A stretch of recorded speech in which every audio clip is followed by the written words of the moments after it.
समन्ता चक्कवालेषु अत्रा गच्छन्तु देवता सद्दम्मं मुनिराजस्स सुनन्तु सग्गमुखदं ධම්මස්සවන කාලෝ අයං බදන්තා ධම්මස්සවන කාලෝ අයං බදන්තා ධම්මස්සවන කාලෝ අයං බදන්තා නමෝ තස්ස භගවතෝ අරහතෝ සම්මා සම්බුද්දස්ස නමෝ තස්ස භගවතෝ අරහතෝ සම්මා සම්බුද්දස්ස නමෝ තස්ස භගවතෝ අරහතෝ සම්මා සම්බුද්දස්ස. ඒ අපගේ ශාස්ත්‍රූ සම්මා සම්බුදුරජාණන් වහන්සේට අප හැම දිනාගේම নমස්කාරය වේවා. පින්වත්නි, බුදුරජාණන් වහන්සේ අදට 2600කට එපිටදී මතුකොට වදාළ මේ ආශ්චර්යවත් ශ්‍රී සද්ධර්මයේ තුල පුද්ගලයාට නව උපතක් කරා මාර්ගයේ පෙන්නනවා. නව උපතක්. මේ ජීවිතය තුළ උපන් සත්වයාට උපත පැනවෙන ආකාරය, උපත පනවාගෙන එදිනෙදා ජීවිතේ ගතවන ආකාරයත් බුදුරජාණන් වහන්සේ මනවින් පැහැදිලි කළා. ඒක ඊටාම පැහැදිලිව මතුවෙච්ච එකක්. ඒ මනවින් පැහැදිලි වුණු ධර්මයේ තුල උපන් සත්වයාගේ පැවැත්ම පිණිසත් නූපන් සත්වයාගේ ඉපදීම පිණිසත් අවශ්‍ය ප්‍රායෝගික ජීවිතය බුදුරජාණන් වහන්සේ විසින් මනාව මතු කොට වදාලා, මනාව මතු කරලා පෙන්වුවා. එතකොට මේ මතු කොට වදාළ ධර්මයේ තුල අප හැම දිනාටම අවශ්‍ය මූලික ආධ්‍යාත්මික ප්‍රවේශය, මූලික ආධ්‍යාත්මික ගුණ ධර්ම භාග්‍යවතුන් වහන්සේ තාම ලස්සනට පෙන්වුවා. එතන නැවත නව පිබිදීමක් සහිත උපතකට දොරගුල්ල හැරලා දුන්නා. ඒ උපතට අපි කියන්නේ ආර්ය ජාතිය කියලා. ඒක තමයි පුද්ගලයාගේ අසිරිමත්ම උපත. ආර්ය ජාතියේ පහළවීම. ඒ ආර්ය ජාතියේ පහළවීම තමයි උපන් සත්වයාගේ උපතටත් අර්ථයක් මතු කරන්නේ. විවාහ වුණාට පස්සේ විවාහ වෙච්ච මිනිසුන්ට දාව දරුවෝ ලැබෙනවා. ඒක මහා අමුතු අරුමයක් නෙමෙයි. ඒක ඊටා සාමාන්‍ය සංසිද්ධියක්. ඒ සාමාන්‍ය සංසිද්ධියට අර්ථය මතුවෙන්නේ ආර්ය ජාතියත් එක්ක. බුදුරජාණන් වහන්සේගේ බෝධිසත්වවරයෙගේ උපත අදත් ලෝකේ කතා බහ කරන්නේ, අදත් ඒ පිළිබඳ ලෝකේ උනන්දුවෙන් විමසිලිමත්ව ඒ ඉපදීම සමරන්නේ, ආධ්‍යාත්මයට බරව සමරන්නේ බුද්ධත්වයේ නිසයි. ඒ ආර්ය ජාතියේ ඉපදීම නිසයි උන්වහන්සේගේ ඉපදීමටත් අර්ථයක් හම්බුනේ. මෞකුසේ, මෙතන ඉපදීම කියන්නේ මෞකුසෙන් බිහිවීමට අර්ථයක් හම්බුනේ. ඊතා ප්‍රචණ්ඩ දරදඬු නොයිවසල සුළු අදහස් තිබුණු, ඉවසීම් මාත්‍රයක් නැති ජීවිතයක් තිබුණු අඟුලිමාල වගේ ඊතා ප්‍රචණ්ඩ මාලා ඝාතකයෙකුට පවා බොහොම පැහැදිලි ලෙස, පිරිසිදු ලෙස වන්දනාමානීය අර්ථයක් මතු කළේ උන්වහන්සේට උදව් කරපු ආර්ය ජාතියයි. උන්වහන්සේ ආර්ය ජාතියේ යම් දවසකදී ඉපදුනේ, එදා ඉඳලා පින්වත්නි උන්වහන්සේ තමන්ගේ සීලය කැලල් කරගත්තේ නැහැ. සත්තු මැරුවේ නැහැ. මොකද සතුන් මැරීම පිණිස යම් සංයෝජනයක් හේතු වෙනවා නම් ඒ සංයෝජනයම දුරු කරලා දැම්මා. සතුන් මැරීමෙන් වැළකීම නම් වූ සිල්පදයක් සමාදන් වෙලා සීලයට මා වඩා වඩ හිටියේ නෑ. බුදුදහමේ ක්‍රමය තමයි ඒ සඳහා උදව් වන යම් සංයෝජනයක් ඇත්නම් ඒ සංයෝජනය දුරු කරලා දාන එක. උන්වහන්සේ බොහොම ප්‍රචණ්ඩ මාලා ඝාතකයෙක් විදියට ඉතා බිහිසුණු ජීවිතයක් ගෙව්වේ. ඒ බිහිසුණු ජීවිතය අස්සේ පින්වත්නි මිනිස්සු තැතිගත්තා. මිනිස්සු බය වුණා. මිනිස්සු රාත්‍රියේ එළියට පහළියට බහින්නවත් අකමැති වුණා. එබඳු ජීවිතයක් තියේදී බුදුරජාණන් වහන්සේ අඟුලිමාල ඕක කරන්න එපා. ඔයා මෙහිම සීලයක් සමාදන් වෙන්න කියලා සීලයක් ගැන කිව්වා නෙමෙයි. සතුන් මැරීම පිණිස උන්වහන්සේගේ හිත තුල යම් සංයෝජනයක් ගිහියෙක් විදිහට අඟුලිමාල විදිහට මාලාඝාතකෙක් විදිහට හේතුණු යම් සංයෝජනයක් තිබ්බනම් ඒ සංයෝජනය දුරු කරලා දාන්න හේතු වන විදිහටයි උන්වහන්සේ ධර්මයේ මතු කළේ. එතකොට මේ සංයෝජනයේ ඇත්තටම සතුන් මැරීම පිණිස උපකාර වන සංයෝජනය තමයි සක්කාය දිට්ඨිය. සක්කාය දිට්ඨිය නිසා තමයි මේ ජීවිතය අනවශ්‍ය විදියට සම්තෘප්තමත් කරන්න උත්සාහ කරන්නේ. බුදුරජාණන් වහන්සේ සතුන් මරන්න හෝ සතුන් නොමරා ඉන්න නොව සංයෝජනය දුරු කරන්න අපිට ඉගැන්නුවා. ඒක තමයි ලෝකේ දර්ශන සම්පන්න සීලය කියලා කියන්නේ. මොකක්ද ඒකට කියන්නේ? ඒකට ලෝකේ කියන්නේ දර්ශන සම්පන්න සීලය. දිට්ඨිංච අනුපගම්ම සීලවා දස්සනේන සම්පන්නෝ අන්න එහෙමයි තියෙන්නේ. දිට්ඨිංච අනුපගම්ම සීලවා දස්සනේන සම්පන්නෝ දර්ශන සම්පන්න සීලයක් තමයි පුද්ගලයා මතු කරත් පුද්ගලයා තුල ආර්ය සීලයක් හැටියට නිවන මතු කරන්නේ. දර්ශන සම්පන්න සීලයක් නැති තැනක පින්වත්නි කවම කවදාකවත් දර්ශන සම්පන්න සීලයක් නැති තැනක අවබෝධය මතුවෙන්නේ නැහැ. අවබෝධය මතුවෙන්නේ. දර්ශන සම්පන්න සීලය තමයි නිවන පිණිස උපකාර කරන්නේ. එතකොට ඒ සඳහා කළ යුතු කෘත්‍යයක් තියෙනවා. ඒ තමයි සක්කාය දිට්ඨිය දුරු කිරීමේ පිළිවෙත. ලෝකේ කතා කරන සීලේ සත්තු මරන්න එපා, බොරු කියන්න එපා, කේලම් කියන්න එපා, ප්‍රාණඝාතය නොකර ඉන්න, ඊට පස්සේ හොරකම් නොකර ඉන්න, ක්ෂණිකව එතන ප්‍රතිචාරයක් හොයාගෙන ගිහින් කටයුතු කළාට ඒක ඒ මොහොතේ සංයමයට හොඳයි. හැබැයි බුදුරජාණන් වහන්සේ මතක් කළේ සතෙක් නොමරා සිටින්න නොව සංයෝජනය දුරු කරන්නයි. පුද්ගලයා තුළ සතුන් මැරීම පිණිස යම් සංයෝජනයක් බලපානවා නම් ඒ සංයෝජනේ සක්කාය දිට්ඨියමයි. සක්කාය දිට්ඨිය හොඳට විමසලා බලන්න. රූපය පිළිබඳ, වේදනාව පිළිබඳ, සංඥාව පිළිබඳ, සංස්කාරය පිළිබඳ, විඥානය පිළිබඳ පින්වත්නි මම මගේ ආත්මය කියලා ආත්මීය ස්වභාවයක් පවරාගෙන ආත්මීය ස්වභාවයක් පනවාගෙන පුද්ගලයා කටයුතු කරන තාක්කල් සංසාරේ පැනවෙනවා. ඒ තාක්කල්ම සංසාරේ පැනවෙනවා. එයා සංසාරයෙන් නිදහස් නෑ. ඒ තාක් කාලයක් මෙයාට සංසාරය කියලා ස්වභාවයක් පැනවෙනවා. එතකොට මේ රූප වේදනා සංඥා සංකාර විඥාන කියන ස්කන්ධයන් පිළිබඳ සක්කාය දිට්ඨියක් දිට්ඨිගත වීමක් පවතින තාක්කල් ඒ පුද්ගලයා තුළ සතුන් මැරීමේ ක්‍රියාවලිය සිද්ධ වෙනවා. සීලයකින් මේ මොහොත තුළ යම් සංවේගයක් හැදුවට ඒක නිකම් බැලුම් බෝලයක්, රබර් බෝලයක් වතුරේ පාගගෙන ඉන්නවා වගේ දෙයක්. ඒක හැමදාමත් කරන්න පුළුවන් දෙයක් නෙමෙයි. නමුත් සක්කාය දිට්ඨිය දුරු කරගත්තොත් සාංශාරිකවයි මේ පුද්ගලයාට පිළිසරණ ගොඩ නැගෙන්නේ. ඒ පිළිසරණ සාංශාරිකවයි ගොඩ නැගෙන්නේ පින්වත්නි.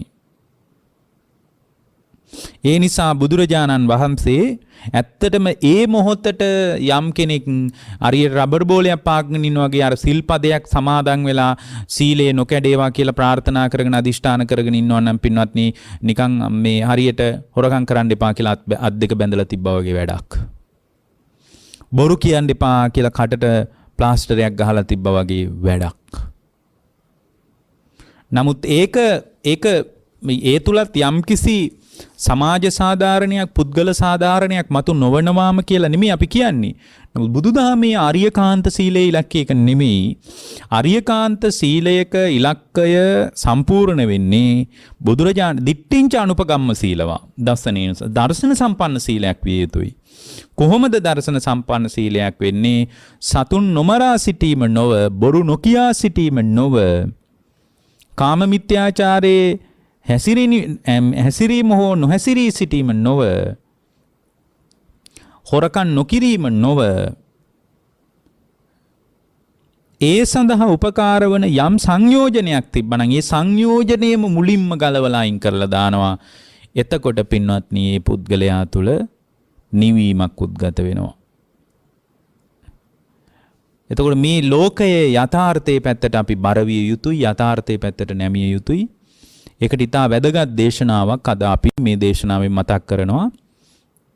මේ දේශනාවේ නම ගුහට්ටක සූත්‍රය කියලා. බොහොම ලස්සන දේශනාවක්. ගුහට්ටක සූත්‍රය. මේ ගුහට්ටක සූත්‍රය තුල මේක තියෙන සුත්ත නිපාතේ කුද්දක නිකායටයි අයිති. ගුහට්ටක සූත්‍රය තුල මතුවන ධර්මමය අර්ථය බොහොම පරිස්සමින් විශ්ලේෂණය කරගත යුතු ඉතා රමණීය අර්ථ සහිත විග්‍රහයක් පින්වත්නි. ගුහට්ටක සූත්‍රයේ භාගතුන් වහන්සේ අපට පැහැදිලි කරන්නේ ඊටාම ලස්සන ගාථාවන් කීපයක්. සත්තෝ ගුහාය බහුනාබි චන්නෝ තිට්ටං නරෝ මෝහ නස්මින් පගල්හෝ දූරේ විවේකාහි තථා විදෝසෝ කාමාහි ලෝකේන කාමාහි ලෝකේ නබි සුප්පහායා. භාගතුන් වහන්සේ වදාලා ලෝකේ යම් සත්‍යෙක් මේ සංසාරයේ සහ නිවන පැනවෙන ආකාරය පිළිබඳ බොහොම ලස්සන දේශනාවක්. ලෝකේ යම් සත්‍යෙක් විශේෂයෙන්ම ඇලිලා ඉන්නවා නම් අපි කොහොමද ඇලිලා ඉන්නේ? රාගයෙන් ඇලිලා ඉන්නේ. ඒ වගේම මේ පුද්ගලයා තුල රාගයෙන් යුක්තව ඉන්නවා නම්, මුලාවෙන්ම බැසගෙන ඉන්නවා නම්, මේ කියන්නේ රාග ద్వේෂ මෝහය සම්බන්ධවයි.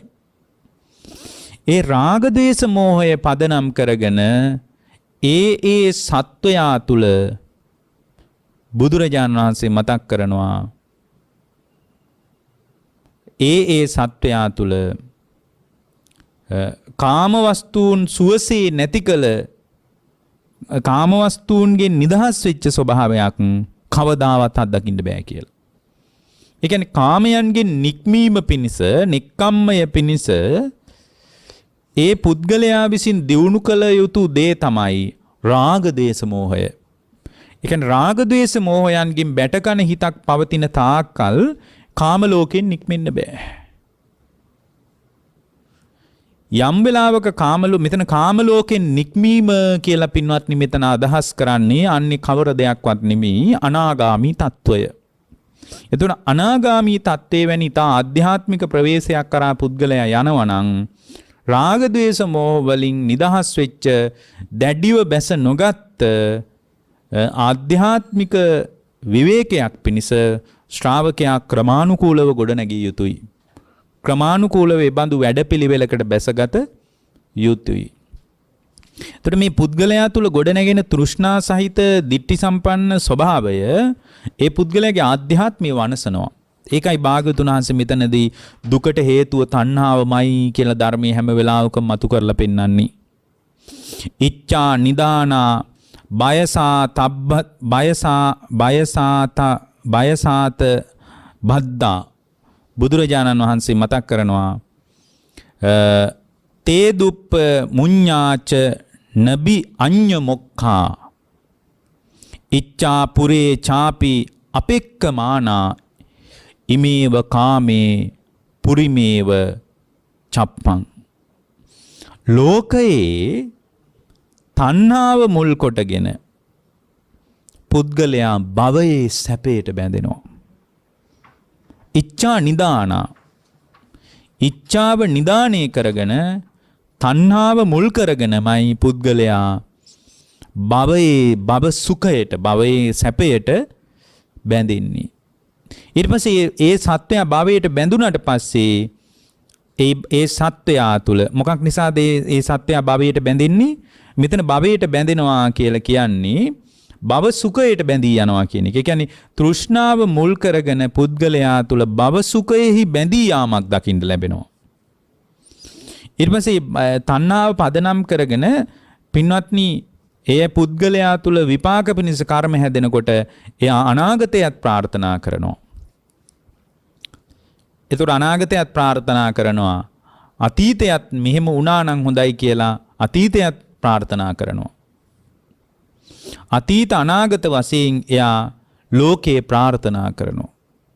ඒ ලෝකේ ප්‍රාර්ථනා කරන තාක්කල් පින්වත්නි ඒ පුද්ගලයාට දුකෙන් මිදීමක් දුකෙන් නිදහස් වීමක් කවදාකවත් අත්දකින්න ලැබෙන්නේ නැහැ. දුකෙන් මිදීමක් කවදාකවත් අත්දකින්න ලැබෙන්නේ නැහැ පින්වත්නි. ඒතොර මේ දුකෙන් මිදීමක් අත්දකින්න ලැබෙන්නේ නැත්තේ එයා අතීත අනාගතේ ප්‍රාර්ථනා කර ඉන්නවා. ඒ බඳු ප්‍රාර්ථනා කරන ගතියක් ආවේ මොකක් නිසාද? ඉච්ඡා නිදානා, ඉච්ඡාව නිදානේ කරගෙන, තෘෂ්ණාවම නිදානේ කරගෙන. ඇහෙන් දකින රූපයේ කෙරෙහි තෘෂ්ණාව නිදානේ කරගෙන තමයි කනින් අහන ශබ්දේ, නාසයට දැනෙන ගඳ සුවඳ, දිවට දැනෙන රස, කයට දැනෙන පහස මෙන්න මේවා අරමුණු කරගෙන මේවා පිළිබඳ ගිලගෙන බැසගෙන බැඳිලා ඒ පුද්ගලයා තුල කැමැත්තක්, ඡන්දයක්, රාගයක්, නන්දියක්, තෘෂ්ණාවක් හදාගෙන අනාගතයත් ප්‍රාර්ථනා කරනවා, අතීතයත් උපකල්පනය කරගන්නවා. අතීත අනාගත වශයෙන් ඒ පුද්ගලයා ප්‍රාර්ථනා කර යනවා. ඒ ප්‍රාර්ථනා කර යන ජීවිතය සංසාරේ පැනවෙනවා. පින්වත්නි, වයින් තියපු ඔරලෝසුවක හැමදාම වෙලාව වැඩ කරයි කියලා බලාපොරොත්තු වෙන්න එපා. අපිත් කරන්න යන්නේ එහෙම එකක්. වයින් තියපු ඔරලෝසුවක හැමදාම වෙලාව වැඩ කරයි කියලා හිතාගෙන අපි ලෝකේ ප්‍රාර්ථනා කරනවා. ඒ ප්‍රාර්ථනාවම අසාර්ථකයි. ඒක හැමදාම වෙලාව වැඩ කරන්නේ නැහැ. ඒක හැමදාමත් වෙලාව වැඩ කරන්නේ නැහැ. කාමීසු ගිද්දා පසුතා පමුල්හා අවදානියාතේ විසමේ නිවිට්ටා දුක්ඛූපනීතා පරිදේව යන්ති කිංසු භවිස්සාම ඊතෝ උතාසෝ. බුදුරජාණන් වහන්සේ මතක් කරනවා කාමයන් සමග ගිජු වෙලා, ඇලිලා, මුලා වෙලා, මසුරු සිතක් ඇති කරගෙන දුෂ්චරිතයෙන්ම යම් සත්වයේ ජීවිතේ හමාර වුණොත් ඒකාන්ත වශයෙන් යා දුගතියටයි වැටෙන්නේ. ඔක්කොටම හේතුව බුදුරජාණන් වහන්සේ පෙන්වුවේ තණ්හාවයි. තණ්හාවම පදනම් කරගෙන මේ පුද්ගලයා තුළ ගොඩ නැගෙන්නේ. හැබැයි තණ්හාවෙන් නිදහස් වෙච්ච තැනක පින්වත්නි, තණ්හාවෙන් අයින් වෙච්ච තැනක එයා තුළ නැවත මේ ඒ කියන්නේ කාම තණ්හාව දුරු වෙච්ච තැනක කාම භවයක් ප්‍රාර්ථනා කිරීමක් නැහැ. භව තණ්හාව දුරු වෙච්ච තැනක භවයක් ප්‍රාර්ථනා කිරීමක් දකින්න ලැබෙන්නේ නැහැ. එහෙමනම් මේ කාම තණ්හා, භව තණ්හා, විභව තණ්හා දුරු කර ගැනීම පිණිස එකම එක දෙයයි කළ යුත්තේ. ඒ තමයි තණ්හාවේ හැදෙන දේ පිළිබඳ යථාර්ථ අවබෝධයට එන එක. ඒ කියන්නේ පින්වත්නි, තණ්හාව යම් දෙයකටද ඇති වුනේ, ඒ තණ්හාව ඇති වෙච්ච යම් දෙයක් ලෝකේ තියනවාද, ඒ තණ්හාව ඇති වෙච්ච දේ පිළිබඳව ඊටාම ගැඹුරු අවබෝධයක් හදා ගැනීම තමයි තණ්හාවේ නිදහස් වීමට තියෙන එකම වැඩපිළිවෙල. නැත්තම් තණ්හාවෙන් නිදහස් වෙන්න බෑ. තණ්හාවෙන් නිදහස් වෙන ශ්‍රාවකෙක් තණ්හාව ඇතිවෙච්ච හේතුව විමර්ශනය කරනකොට, තණ්හාව ඇතිවෙච්ච දේ පිළිබඳව ගැඹුරින් විමර්ශනය කරනකොට එයාගේ හිත තුල තණ්හාව හිටින්නේ නැහැ. තණ්හාව රැඳෙන්නේ නැහැ. තණ්හාව රැඳෙන්නේ නැහැ. එයා තමයි ලෝකේ ජලපහරෙන් නික්මෙන කෙනා. කාම ඒ කියන්නේ ලෝකේ කාම ඕගයෙන්, භව ඕගයෙන්, දිට්ඨි ඕගයෙන්, අවිජ්ජා ඕගයෙන් කියන ඕගයන් හතරකට අහු වෙලා අපි ගහගෙන යනවා නම්, ඒ ඕගයන් හතරට අහු වෙලා ගහගෙන යන්නේ පින්වත්නි ලෝකයෙන් තණ්හාවෙන් අල්ලගෙන ඉන්න තාක්කල්. එතකොට තණ්හාවෙන් අල්ලගෙන ඉන්න ලෝකය තුල තණ්හාව ඇතිවීමේ හේතු විමර්ශනය කරනකොට එයාගේ හිත ක්‍රමානුකූලව ටිකෙන් ටික පිරිසුදු වෙන්න පටන් ගන්නවා. පිරිසුදු වෙන්න පටන් ගන්නවා. එහෙනම් තණ්හාව ඇති වුණොත් මූලික පියවර විදියට තණ්හාව ඇති වෙච්ච බව දැනගන්න. තණ්හාව ඇති වෙච්ච බව දැන ගැනීමමයි තණ්හාව නිරුද්ධ කරන ප්‍රතිපදාව. තණ්හාව ඇති වුණා කියලා දැනගත්ත තැනක තමයි තණ්හාවෙන් නිදහස් වෙන්න පුළුවන්. ඒතකොට තණ්හාව ඇති වුණ බව දැනගන්න වෙන්නේ Tamanගේ හිත දෙස බලාගෙන සිටීමෙන්ම පමණයි. Tamanගේම හිත දෙස Tamanම බලාගෙන ඉන්නකොට Tamanගේ හිතේ තණ්හාව ඇති වෙන විදිහ පේන්න පටන් ගන්නවා. තමා තුළ ඇති වුණේ රූප තණ්හාවක්ද, ශබ්ද තණ්හාවක්ද, ගන්ධ තණ්හාවක්ද, රස තණ්හාවක්ද, පොට්ටබ්බ තණ්හාවක්ද, ධම්ම තණ්හාවක්ද ආදී වශයෙන් ඒ තැන තමා තුළ ඇතිවෙච්ච තණ්හාවේ ස්වභාවය තමන්ට පේන්න පටන් ගන්නවා. තමන්ට පේන්න පටන් ගන්නවා.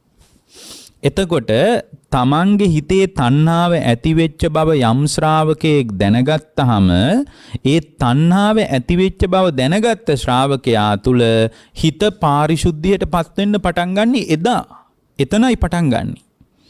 එතකොට හිත පාරිශුද්ධියට පත් වෙනකොට එතන පරිශුද්ධ වූ පරියෝධහත විඥානයක් ක්‍රියාත්මක වෙන්න පටන් ගන්නවා. මොකද අකුසල් මඩින කුසල් සිත ඉපදිලායි තියෙන්නේ. මොකද්ද කුසල් සිත? තණ්හාව ඇති වෙන බව දැනගන්න එක. තණ්හාව නිරුද්ධ කරලාද දැන් නෑ. දැන් තණ්හාව ඇති වෙන්නේ නැද්ද? ඇති වෙනවා. ඉතින් එහෙනම් තණ්හාව ඇති වෙනවා නම් මොකද්ද කුසල් සිත කියන්නේ? තණ්හාව කියලා කියන්නේ අකුසල් සිතක්.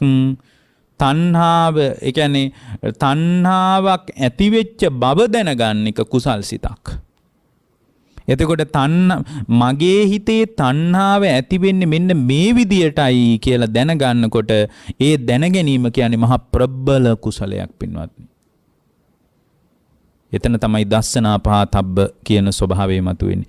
ඒක දැනගැනීම තුල තණ්හාව ඇති වෙන බව දැනගත්තට පස්සේ එයාට පුළුවන් තණ්හාව ඇතිවීමේ හේතු විශ්ලේෂණය කරලා බලන්න. තණ්හාව ඇති වෙච්ච විදිහේ තණ්හාව ඇති වුණ ආකාරයේ හේතුව විශ්ලේෂණය කරලා බලන්න පුළුවන්. උබෝසු අන්තේසු විනේය ඡන්දං පස්සං පරිඤ්ඤාය අනානුගිද්ධෝ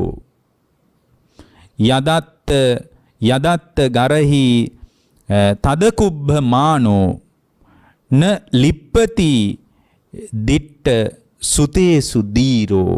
බුදුරජාණන් වහන්සේ මතක් කරනවා බොහොම ඥානවන්ත පුද්ගලයා විසින්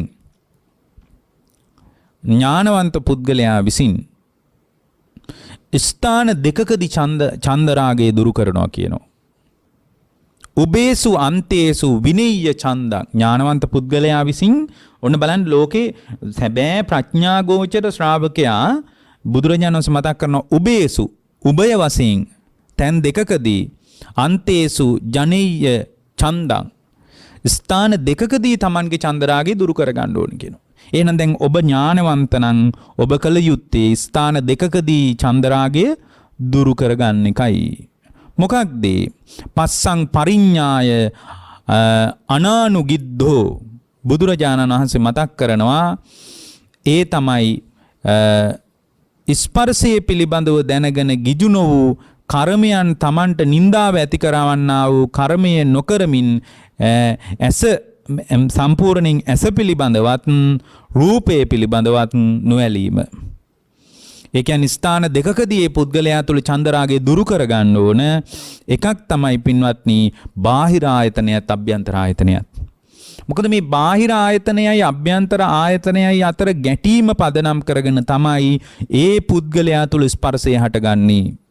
එතකොට ස්පර්ශය හටගත්තට පස්සේ ස්පර්ශේ පදනම් කරගෙන තමයි ලෝකයේ වේදනාව ඇති වෙලා වේදනාව මත තණ්හාව ගොඩනගන්නේ. එතකොට තණ්හා සහිත සිතක් ඇති වුණාට පස්සේ තණ්හා සහිත භාවයේ තේරුම් ගන්නවා. ඊට පස්සේ තණ්හා සහිත භාවයේ තේරුම් අරගෙන තණ්හාවට පාදක වෙච්ච බාහිර ආයතනයයි අභ්‍යන්තර ආයතනයයි පිළිබඳ උබේසු අන්තේසු ජනේය ඡන්දං ඇස පිළිබඳවත් රූපය පිළිබඳවත් චන්දරාගය දුරු කර ගන්නවා. කන පිළිබඳවත් ශබ්දේ පිළිබඳවත් චන්දරාගය දුරු කරගන්නවා. නාසය පිළිබඳවත් ගඳ සුවඳ පිළිබඳවත් චන්දරාගය දුරු කරගන්නවා. දිව පිළිබඳවත් කය පිළිබඳවත් චන්දරාගය දුරු කරගන්නවා. මේ විදියට චන්දරාගය දුරු කරගන්න තැනකට Tamanගේ හිත සකස් වුණාට පස්සේ චන්දරාගය දුරු කරගන්න තැනකට හිත සකස් වුණාට පස්සේ එතන පින්වත්නි හිත පිරිසුදු වීමේ ක්‍රියාවලිය ආරම්භ වෙලයි තියෙන්නේ. එතන පාරිශුද්ධ විඥානයක් පවතින. මොකද ඇසයි රූපයයි, කනයි ශබ්දයයි, නාසයයි ගඳ සුවඳයි, දිවයි රසයයි, කයයි පාසයි මේවා පිළිබඳව දැන් මේ පුද්ගලයා තුළ චන්දරාගයක් නැහැ. චන්දරාගයක් නැහැ. චන්දරාගයක් නැති නිසා අතාපරං විඥානංචේව අවසිස්සති පරිසුද්ධම් පරියෝදාතං තේනච විඥානං කිං විජානාති. බුදුරජාණන් වහන්සේ මතක් කරන නිර්මල විඥානයක් දැන් මෙතන තියෙන්නේ. පිරිසුදු වෙමින් පවතින විඥානයක් තියෙන්නේ. ඒ විඥානයේ තුලින් මේ පුද්ගලයා දැනගන්නවා. මොකක්ද දැනගන්නේ? විඥානේන කිං විජානාති. මොකක්ද දැනගන්නේ? සුඛන්තිපි විජානාති. සැප වේදනාව දැනගන්නවා. දුක්ඛන්තිපි විජානාති. දුක් වේදනාවක් දැනගන්නවා. අදුක්කම සුඛන්තිපි විජානාති. දුක් සැප රහිත වේදනාවක් දැනගන්නවා. බික්කු පස්ස පටිච්ච උප්පජ්ජති සුඛා වේදනා. එතකොට බුදුරජාණන් වහන්සේ මතක් කරනවා සැප වේදනාවට කරුණු ස්පර්ශය ගැනත් එයා දැනගන්නවා. සැප වේදනාවක් දැනගන්නවා, දුක් වේදනාවක් දැනගන්නවා, දුක් සැප රහිත වේදනාවක් දැනගන්නවා. ඒ භික්ෂුව විසින් පස්සම් පටිච්ච උප්පජ්ජති සුඛා වේදනං සෝ සුඛා වේදනං වේදියමානෝ සුඛා වේදනං වේදියාමීති පජානාති. සැප වේදනාවට කරුණු ස්පර්ශය නිසා සැප වේදනාවක් උපදිනවා කියන එකක් දැනගන්නවා. අන්න බලන්න. දැන් සැප වේදනාව නිසා වේදනා පත්‍ය තණ්හා උපදින්නේ නැහැ. තණ්හා සහිත හිතක් ඇති වූ බව දැනගන්නවා. එතකොට තණ්හා සහිත හිතක් ඇති වුණාට පස්සේ ආ දැනගන්නවා ඊළඟට මේ තණ්හාව ඇති වෙන්නේ වේදනාව නිසා කියලා. එතකොට වේදනාව නිසා කියලා දැනගන්නකොටම හිත පිරිසුදු වෙන්න පටන් අරගෙනයි තියෙන්නේ. ඒ පිරිසුදු විඥානේ පිරිසුදු වෙමින් පවතින විඥාණයෙන් පරිසුද්ධම් පරියෝදාතං. ඒ පිරිසුදු විඥාණයෙන් දැනගන්නවා. මොකක්ද දැනගන්නේ? සුඛා වේදනං සුඛන්තිපි විජානාති. සැප වේදනාව දැනගන්නවා. දුක්ඛන්තිපි විජානාති. දුක් වේදනාව දැනගන්නවා. අදුක්කම සුඛන්තිපි විජානාති. සැප දුක් රහිත වේදනාවක් දැනගන්නවා. පස්සම් පටිච්ච උප්පජ්ජති සුඛා වේදනං සෝ සුඛා වේදනං වේදියමානෝ සුඛා වේදනං වේදියාමීති පජානාති. එතනදී පින්වත්නි සැප වේදනාවක් දැනගන්නවා, දුක් වේදනාවක් දැනගන්නවා, සැප දුක් රහිත වේදනාවක් දැනගන්නවා. ඒ විතරක් නෙමෙයි සැප වේදනාවක් ඇති වුණාම ඒ සැප වේදනාව ඇතිවීමට හේතු ස්පර්ශය ගැන දැනගන්නවා. ස්පර්ශය නිසා සැප වේදනාවක් උපන් බවක් දැනගන්න. දැන් සැප වේදනාවෙන් මුසපත් වෙන්නේ නැහැ. දුක් වේදනාවක් දැනගන්නවා. දුක් වේදනාව ස්පර්ශය නිසා හටගත්ත බවක් දැනගන්නවා. කවර ස්පර්ශයක් නිසාද දුක් වේදනාව ඇති වුනේ කියලා දැනගන්නවා. වේදනාවට කරුණු ඒ කියන්නේ දුක් වේදනාවට කරුණු ස්පර්ශයෙන් නිරුද්ධ වෙන බවක් දැනගන්නවා.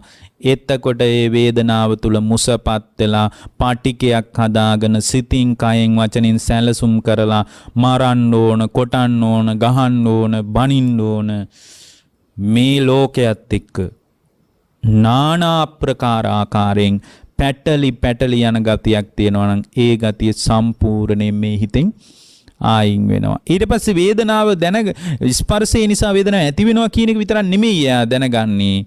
එතනින් පස්සේ පින්වත්නි තස්සේව සුඛ වේදනියස්ස පස්සස්ස නිරෝධා තන් තජ්ජ වේදිතං සුඛ වේදනියම් පස්සම් පටිච්ච උප්පන්නා සුඛා වේදනා සා නිරුද්ධති. ඒ විතරක් නෙමෙයි සැප වේදනාවට කරුණු ස්පර්ශයෙන් නිරුද්ධ වීමෙන් ඒ සැප වේදනාව නිරුද්ධ වී යන බවක් දැනගන්නවා. සැප වේදනාවක් දැනගන්නවා. සැප වේදනාවට හේතු වෙච්ච ස්පර්ශයක් දැනගන්නවා. ස්පර්ශය නිසා සැප වේදනාව ඇති වෙනවා කියලා දැනගන්නවා. ස්පර්ශයේ නිරුද්ධ වීමෙන් සැප වේදනාව නිරුද්ධ වී යන බවක් දැනගන්නවා. නිරුද්ධ වී යන වේදනාවක් නම් තියෙන්නේ වේදනාව නිසා යම් තණ්හාවක් උපදිනවා නම් ඒ තණ්හාවද නිරුද්ධ වී යන බව දැනගන්නකොට ඒ හිතේ පින්වත්නි තණ්හාව රැඳෙන්නේ සංසිඳෙනවා ඒ හිත. සංසිඳෙනවා. ඒ හිත සංසිඳෙන්න පටන් ගන්නවා. එතන පින්වත්නි මෙලෝ පරලෝ දෙලෝ පැනවෙන්නේ නැහැ. සංඥා පරිඤ්ඤා විතරෙය්‍ය ඕගං පරිග්ගහේසු මුනි නෝපලිත්තෝ අබ්බුල්ල සල්ලෝ චරමප්ප මත්තෝ නාසිසති ලෝක මිමං පරංචාති. බුද්ධ දේශනාවේ එහෙම වාක්‍යයක් තියෙනවා. මොකක්ද? ඒ පුද්ගලයා තුල නිරෝධය සාක්ෂාත් වුණාට පස්සේ සංඥා නොයේ කාම සංඥා ඒ හිත තුල හිටින්නේ නැහැ කියනවා. සංඥා පරිඤ්ඤා විතරෙය්‍ය ඕකං නොයේ කාමාදී සංඥාව හිටින්නේ නැහැ කියනවා. විතරෙය්‍ය ඕගං සතර මහා සාගරයෙන් ඉගොඩ වෙලා ඉන්නේ කියනවා. මේ කියන්නේ කාමෝගයේ භවෝගයේ දිට්ඨියෝගේ අවිජ්ජාෝගයේ කියන ඕගයෙන් දැන් ඈතර වෙලා ඉන්නේ කියනවා. දැන් කාමෝගයක් නැහැ. කාම සංඥා පහළලා කාමෝගයට අහු වෙන්නේ නැහැ. ඇසට පේන රූපයට, කනට ඇහෙන ශබ්දයට, නාසයට දැනෙන ගඳ සුවඳට, දිවට දැනෙන රසයට, කයට දැනෙන පහසට ඒ ජීවිතේ අහු වෙන්නේ නැහැ. ඕගේ අහු වෙන්නේ නැහැ කාමෝගයට. ඇයි යථාර්ථයේ දකින්නවා තමන්ගේ අත්දැකීම් පරාසය තුල. කලින් ඇසට මුලා වෙච්ච ගතියක් තිබ්බේ. මොකද ඒකයි බුද්ධ දේශනාව කිව්වේ දක්ෂ ශ්‍රාවකයා විසින් ස්ථාන දෙකකදී එයා තුල යථාර්ථ අවබෝධය හදාගෙන මේ සම්පූර්ණින් ආසාව දුරු කරන්න ඕන.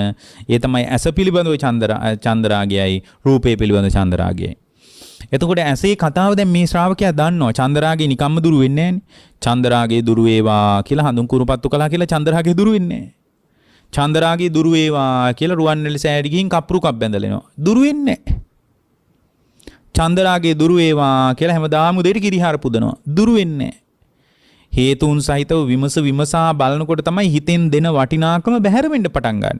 ඒ හිතෙන් දෙන වටිනාකම බැහැර වෙන්නේ නැතුව පින්වත්නි මොන්න තරම් පුද පූජා පැවැත්වුවත් වත් පිළිවෙත් කළත් මොන්න විදියට Tamanගේ ජීවන චර්යාව ගොඩනගා ගත්තත් පින්වත්නි ඒ හිත තුල කෙලෙසුන්ගෙන් නිදහස් වීමක් අත්දකින්න ලැබෙන්නේ නැහැ.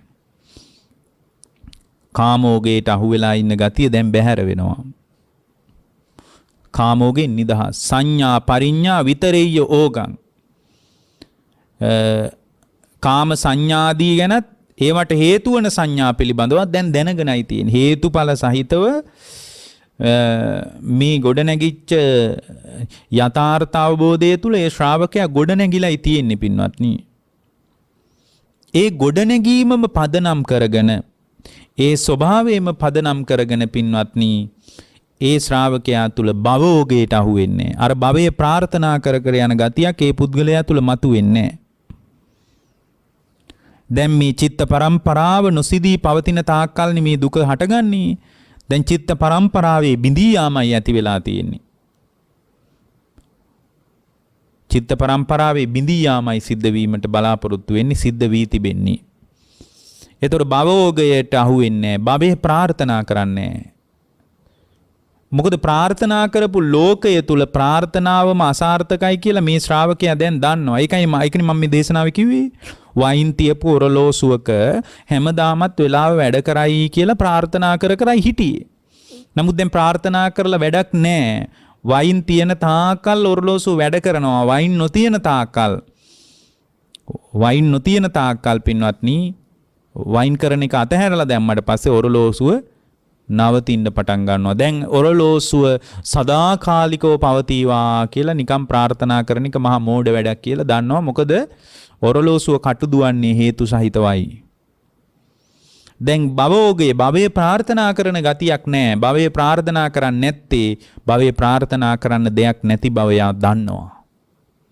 භවය තුල ප්‍රාර්ථනා කළ යුතු දෙයක් නැති බව එයා දන්නවා පින්වත්නි. ඒ නිසා බුදුරජාණන් වහන්සේ මතක් කරනවා දිට්ඨියෝගේ දෘෂ්ටිගත වීමක් ඒ ශ්‍රාවකයා තුල නැහැ. රූපයට මම හෝ මම වෙමි කියලාවත්, වේදනාවට මම හෝ මම වෙමි කියලාවත්, සංඥාවට මම හෝ මම වෙමි කියලාවත්, සංස්කාරයට මම හෝ මම වෙමි කියලාවත්, විඥාණයට මම හෝ මම වෙමි කියලාවත් එයා තුල බැස ගැනීමක්, ගිලගෙන සිටීමක් ඒ හිත තුල අත්දකින්නේ නැහැ. මොකද මම හෝ මම වෙමි කියලා පෙනී හිටියොත් රූප වේදනා සංඥා සංකාර විඥාන කියන පංචස්කන්ධයට එයාට පින්වත්නි භවයයි පැනවෙන්නේ. භවයයි පැනවෙන්නේ. භවය පැනවෙන්න කාමයන්ටම අහු වෙලා යනවා. බලන්න කාමෝග, භවෝග, දිට්ඨියෝග. මේ දිට්ඨියෝගේ නිසා භවය පැනවෙනවා. භවය නිසා කාමයන්ටම අහු වෙලා යනවා. ඔක්කොම ඇති වෙන්නේ අවිජ්ජාෝගය නිසා. කාමෝගයට ප්‍රත්‍ය හදනවා භවෝගය, භවෝගයට ප්‍රත්‍ය හදනවා දිට්ඨියෝගය, දිට්ඨියෝගේ කාමෝගයටයි භවෝගයටයි ප්‍රත්‍ය කාමෝගයටයි භවෝගයටයි දිට්ඨියෝගයට කියන තුනටම ප්‍රත්‍ය හදලා දෙනවා අවිජ්ජාෝගය. අවිද්‍යාවේ අන්ධකාරයේ තියෙන තාක්කල් මේක තමයි ලෝකේ බරපතලම සැඩපහර. මේ සැඩපහරට ආවුනොත් එහෙම පින්වත්නි එයා කාමයන්ටද භවයටද දෘෂ්ටියටද ඔක්කොටම අහු වෙලා යනවා. දැන් මේක සිත්සේ තරණය කරනවා හේතුඵල සහිතව විමර්ශනයක් තිබුණ නිසා. ඒ විමර්ශනයේ නිසාම පින්වත්නි ඒ පුද්ගලයා තුල අල්ලා ගැනීමේ ඇල්මක් නැහැ. ලෝකේ අල්ලාගෙන වාසය කිරීමක් දකින්න ලැබෙන්නේ නැහැ පින්වත්නි. අබ්බුල්හ සල්ලෝ චරමප්ප මත්තෝ නාසී සති ලෝක මිමං පරංචාති. ඒ පුද්ගලයා තුල පින්වත්නි තමන්ගේ ජීවිතය තුල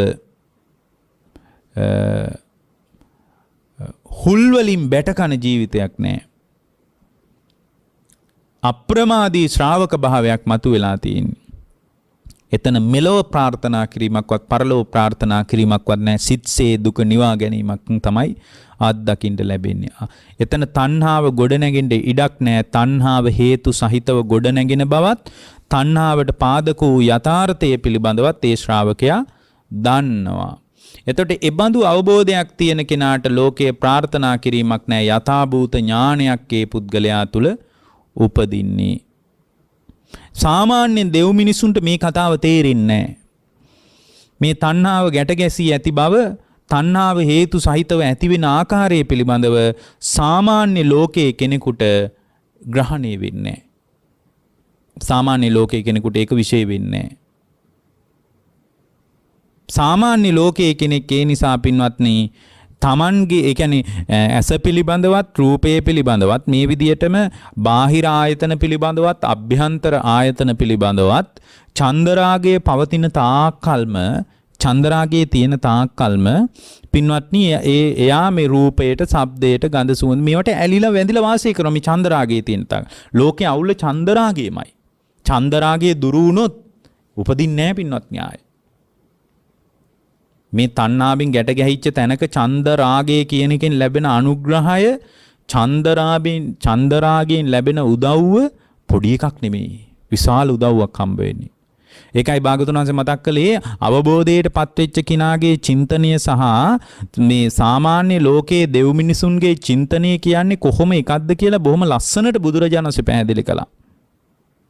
රූපා රාමා භික්කවේ දේව මනුස්සා රූප රතා රූප සම්මුදිතා රූප විපරිණාම විරාග නිරෝධා දුක්ඛා භික්කවේ දේව මනුස්සා විහෙරಂತಿ සද්ධා රාමා භික්කවේ දේව මනුස්සා සද්ධා රතා සද්ධා සම්මුදිතා සද්ධා විපරිණාම විරාග නිරෝධා දුක්ඛා භික්කවේ දේව මනුස්සානං විහෙරති කියලා රූපයටද ශබ්දයටද ගන්ධ සුවඳටද රසයටද පහසටද හැම එකටම මේ විදිහට භාගතුන් වහන්සේ වදාළනවා. මහණෙනි රූපා රාමා දෙව් මිනිසුන් රූපයට බැඳිලා ඉන්නේ කියනවා. රූප රතා රූපයෙන්ම සතුටු වෙවි ඉන්නේ කියනවා. රූපයෙන් රතියක් ලැබමින් ඉන්න රූප සම්මුදිතා රූපේ සම්මුදිතා පින්වත්නි රූපයටම බැඳිලා රූපයටම ඇලිලා රූපයෙන්ම සතුටු වෙවි ඉන්නේ පින්වත්නි. කවුද? සාමාන්‍ය ලෝකේ තණ්හාවේ යථාර්ථය නොදන්නා චන්දරාගයෙන් ඇසද රූපයේද පරිහරණය කරන ලෝකයේ ස්වභාවයයි මේ කියන්නේ. එතකොට ඒ ස්වභාවය නරක් වෙන්නේ ඒ පවතින චින්තනය නුසුදුසු වෙන්නේ ඇයි? කෙනෙක් අහන්න පුළුවන් ඇස් තියෙන රූප බලන්න. ඒ මොකක්ද අපිට කියන්නේ? එහෙම අහන්න පුළුවන්. කන් තියෙන ශබ්ද අහන්න. හොඳ ශබ්ද අහන එක මොකද්ද තියෙන අවුල? ඔය විමුක්තියකින් අපිට තියෙන වැඩේ මොකද්ද කියලා නිකන් මේවායින්ම සම්මුදිත වෙච්ච මේවායින්ම ඇලිච්ච මේවා තුලම රමණීයකට අහු වෙච්ච රූපාරාමා භික්කවේ දේව මනුසා රූප රතා රූප සම්මුදිතා කියන ස්වභාවයට අහුවෙච්ච රූපේටම බැඳුණු රූපේටම ඇලුණු රූපේම සතුටු වෙන කෙනෙක් කියා හිතන්න පුළුවන් මේ ජීවිතේ මහා වටිනා දෙයක් විදියට. නමුත් බුදුරජාණන් වහන්සේ මතක් කරනවා රූප විපරිණාම විරාග නිරෝධා දුක්ඛා. මහණෙනි රූපේ වෙනස් වීම වෙන්වීම නිරුද්ධ වීම ස්වභාවය පදනම් කරගෙන රූපේ වෙන්වීම වෙනස් වීම රූපේ නිරෝධය පදනම් කරගෙන ඒ පුද්ගලයා තුල ඒ නිසා දුකමයි හටගන්නේ. දුකක්මයි හටගන්නේ. සැපයක් කියලා තුරුල් කරගෙන බැඳිලා ඇලිලා ඉන්නේ දුකකටමයි. රූප විපරිණාම විරාග නිරෝධා දුක්ඛා. රූපේ ස්වභාවය තමයි විපරිණාමය වෙනස් වීම. වෙන්වීම වෙනස් වීම. රූප විපරිණාම විරාග නිරෝධා. වෙන්වීම. නිරෝධා නිරුද්ධ වීම රූපේට අයිති දෙයක්. ඒ නිසාම සාමාන්‍ය ලෝකයේ අයට අඬණ්ඩයි වැළපෙන්නයි සෝසුසුම් හෙලණ්ඩයි වෙන්නේ. ඕකම තමයි සද්ධාරාමා සද්දේටත් ගන්ධාරාමා ගන්ධේටත් ජීවහාරාමා රසයටත් රසරාමා ඔක්කොටම රූප ශබ්ද ගන්ධ රස පොට්ටබ්බ ධම්ම ඔක්කොටම ඔය ටික තමයි. මේ ටිකට පින්වත්නි අපි සතුටු වෙවි බැඳිලා ඇලිලා වාසය කළාට මේ ඔක්කොම විපරිණාම විරාග නිරෝධ කියන ස්වභාවයට ආයිති දේවල්. නමුත් අවබෝධයට පත්වෙච්ච කෙනෙක් අර පරියෝදාත පරිසුද්ධ විඥානයකින් මේ කතාව පැහැදිලිව දැක්කට පස්සේ මේවා ඔක්කොම නිරෝධ ධර්ම මේවා ඔක්කොම හේතුන් නිසා හටගත්ත ඵල ධර්ම මේවා කෙරෙහි චන්දරාගේ දුරු කළ යුතුයි කියන තැනට ශ්‍රාවකයාගේ හිත හැදුනොත් පින්වත්නි ඒ හැදිච්ච තැනක බුදුරජාණන් වහන්සේ මතක් කරනවා තථාගතෝච භික්කවේ අරහං සම්මා සම්බුද්ධෝ සම්බුදුරජාණන් වහන්සේලා පසේ බුදුරජාණන් වහන්සේලා රහතන් වහන්සේලා රූපානං සමුදයං ච අත්තංගමං ච අස්සාදං ච ආදීනවං ච නිස්සරණං ච යථා භූතං විදිත්වා රූපාරාමෝ න රූප රතෝ න රූප රම්මුදිතෝ රූප විපරිණාම විරාග නිරෝධෝ සුකෝ භික්කවේ තථාගතෝ විහෙරති. අන්න අවබෝධයට පත්වෙච්ච කෙනෙකුගේ ස්වභාවය මේ ලෝකෙම නිරුද්ධ වීම කියන ස්වභාවය Tamanගේ ජීවිතය තුල අත්දැකලායි තියෙන්නේ. රූපේ හට ගැනීමත් වෙන විනාශ වීමත් ආස්වාදයට ආදීනවයත් නිස්සාරණයත් තත්තු පරිද්දෙන් දැනගත්තොත් යථා භූතං විදිත්වා ඇත්තම කතාව දැනගත්තොත් මේ වාගේ හට ගැනීමද නිරෝධය පිළිබඳ ඇත්තම කතාව දැනගත්තොත් ඒ පුද්ගලයාට රූප විපරිණාම විරාග නිරෝධා සුඛා ඉස්සලකින් රූප විපරිණාම විරාග නිරෝධා දුක්ඛා කියලා. රූපයේ විපරිණාම විරාග නිරෝධය කියන එක රූපයට අයිති දෙයක් හැටියට දැනගත්තට පස්සේ යාට විශේෂ දුකක් හටගන්නේ සැපයක් හටගන්නේ මම දැක්ක දේම නේද මේ අත්විඳින්නේ කියලා සැපයක් හටගන්නේ. ඒක තමයි තථාගතයන් වහන්සේලාගේ විහරණය. අවබෝධයට පත්වෙච්ච කෙනෙක්ගේ චාර්යාව. ඒක තමයි අවබෝධයට පත්වෙච්ච කෙනෙක්ගේ ස්වභාවය. ඒ නිසා ඒ අවබෝධයට පත්වෙච්ච කෙනෙක් මේ ලෝකයට නොබැඳී මේ ලෝකයට නොඇලී මේ ලෝකයෙන් අනවශ්‍ය විදියට සතුටු නොවි වෙනස් වීම වෙන්වීම නිරුද්ධ වීම හේතු කරගෙන උන්වහන්සේලා බොහෝම සුවසේ වාසය කරනවා. සුවසේ වාසය කරනවා. ඒ සුවසේ වාසයට තමයි බුදුරජාණන් වහන්සේගේ ධර්මය අපට පාර පෙන්වන්නේ.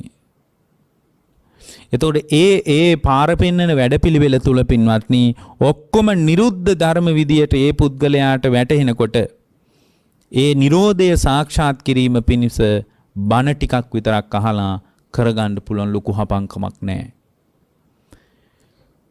නිකම් මේ ලෝකේ පූජනීය මධ්‍යස්ථාන දැකලා ලොකුම චෛත්‍යවල් ලොකුම පිළිම 84000 ලොකු පිළිම පූජාවත් පිළිවෙත් මේවා දැකලා ඇස සතුටු කරගෙන හදාගන්න ශ්‍රද්ධාවෙන් විතරක් මේකට උදව්ව ගන්න බෑ.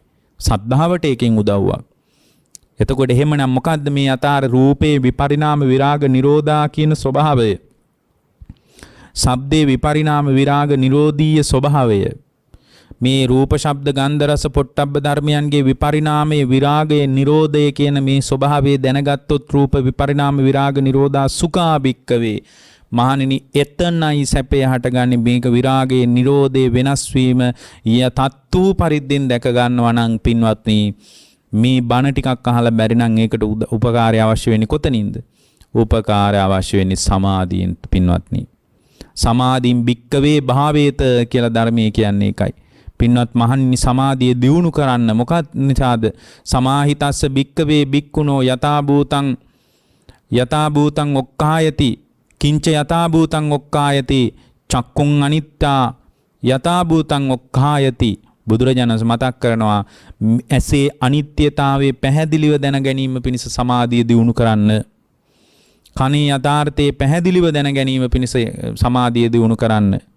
ඇස කන නාසය දිවකය මනස කියන මේවායේ යථාර්ථයේ තේරුම් ගැනීම පිණිස සමාධිය මහණෙනි දියුණු කරන්න කියලායි භාග්‍යවතුන් වහන්සේ වදාළේ. චක්කුං අනිච්ඡන්ති යතා භූතං ඔක්කායති රූපං අනිච්ඡාති යතා භූතං ඔක්කායති චක්කු විඥානං අනිච්ඡන්ති යතා භූතං ඔක්කායති චක්කු සම්පස්සං අනිච්චෝති යතා භූතං ඔක්කායති යම්පිදං චක්කු සම්පස්සජා පච්චයා uppajjati වේදිතං සුඛං වා දුක්ඛං වා අදුක්ඛම සුඛං වා තම්පි අනිච්ඡන්ති යතා භූතං ඔක්ඛායති. පින්වත් මහණෙනි ඇසේද රූපයේද චක්කු විඥානයේද චක්කු සම්පස්සයේද චක්කු සම්පස්සජා වේදනාවේද යථාර්ථය දැන ගැනීම පිණිස සමාධින් භික්කවේ භාවේත සමාධියම දියුණු කරන්න. එහෙනම් මේ යථාර්ථය දකින්න තියෙන්නේ ඇසින් නෙමෙයි. කනින් අහන්න බෑ. යථාර්ථයේ සමාධියෙන් දකින්න ඕන එක. අනිත්‍යතාවයේ පිළිබඳ තේරුම් ගැනීමට යම්කිසි උපකාරයක් ඇසෙන් කරගන්න පුළුවන්. අහන දේශනාවකින් කරගන්න පුළුවන්. පැහැදිලි අවබෝධයක් ඇති කර ගැනීමට බුදුරජාණන් වහන්සේ අපට පෙන්වුවා බොහොම ලස්සන විකල්පයක්. සමාධින් භික්කවේ භාවේත සමාහිතස්ස සමාධියම දියුණු කරන්න. යතා භූතං ඔක්කායති යථාර්ථයේ තත්තු පරිද්දෙන් වැටහීම පිණිස. මෙතන කියන්නේ තත්තු පරිද්දෙන් වැටහීම පිණිස. වැටහීමේ අවුලක්නි තියෙන්නේ. වැටහීම තුල යථාර්ථය නොපෙනෙන නිසානේ මේ ලෝකේ අල්ලගෙන ඉන්නේ. වැටහීමේ යථාර්ථය දැනගන්න. මොකක්ද යථාර්ථයේ අනිත්‍යතාවය? දැන් අනිත්‍යතාවය පිළිබඳ දලා දහසක් දේශනාව තුලින් ඇති වුණාට දේශනාව හමාර වෙනකොට සුපුරුදු ජීවන චර්යාවට බැහැ ගන්නකොට අනිත්‍යතාවයේ ආයෙ පේන්නේ අපිට. ඒක දැන ගැනීම පිණිස තමයි කායානුපස්සනාව, වේදනානුපස්සනාව, චිත්තානුපස්සනාව, ධම්මානුපස්සනාව වැනි කර්මස්ථාන ක්‍රමානුකූලව දියුණු කරන්න තියෙන්නේ. එතකොට එයා අවබෝධ කරන්නේ ඇස පිළිබඳව ගැඹුරින්, කන පිළිබඳව ගැඹුරින්, ඇස පිළිබඳවද, රූපේ පිළිබඳවද, චක්කු විඥානයේ පිළිබඳව, චක්කු සම්පස්සේ පිළිබඳවද, වේදනාව පිළිබඳව අවබෝධ කරනකොට වේදනාව මත ගොඩනැගෙන තණ්හාව පිළිබඳ යාගේ හිත බැස ගැනීමක් දකින්න ලැබෙන්නේ. ලෝකේ මත හැරෙනවා. තණ්හාව අතහැරිච්ච දවසට ලෝකේටම තියෙන ලොකුම පිළල, ලොකුම අවුල තමයි තණ්හාව. තණ්හාව නැති කර ගන්නවා නම් අනිත්‍ය වශයෙන්, දුක් වශයෙන්, අනාත්ම වශයෙන් ඇස කන නාසය දිවකය මනස කියන කාරණාමයි දකින්න තියෙන. එතකොට චන්ද රාගයේ දුරු වෙනවා. චන්ද රාගයේ දුරු වෙච්ච තැනක යාට මේ ක්‍රියාවලිය පිළිබඳ පැහැදිලි අවබෝධයකින් අමා නිවනට Tamange හිතපත් කරගන්න අවකාශය ලැබෙනවා. එතකොට ලෝකේ ප්‍රාර්ථනා කර යන ගතිය මග හැරිලා ඒ ශ්‍රාවකයාට අවබෝධය තුලින් නැගී හිටින්න පුළුවන්. අවබෝධය තුලින් නැගී හිටින සැබෑ ආධ්‍යාත්මික ශ්‍රාවක භාවයක් පිණිස මේ උතුම් බුද්ධ දේශනා උපකාර වේවා කියලා අපි අදිෂ්ඨාන කරනවා.